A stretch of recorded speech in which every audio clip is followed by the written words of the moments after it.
Apostle winjo kanyo kae iwacho kworo mokalo wach mar chiwo mabende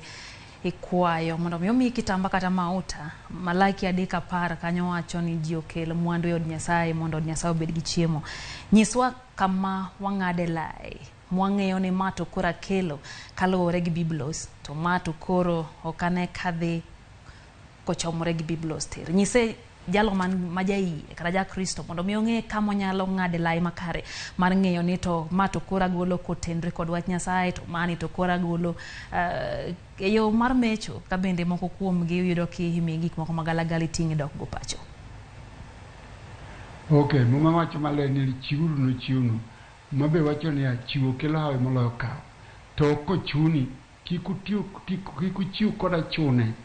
to mama Nyasaye to wacho ni kelu pok mna chikwa par kod chiwo e oda mondo chiemo bede e oda Malaki 3:10 verse 7 kalor nyaka 10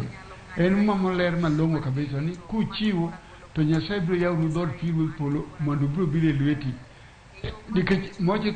ng'ama chiwo ni Nyasaye biro chule ke Nyasaye oken jamriambo kana to tiyo ni Nyasaye gi chi maler Nyasaye biro chule ana wuon ne an somo mechanical engineer emasome Tokyo University of Japan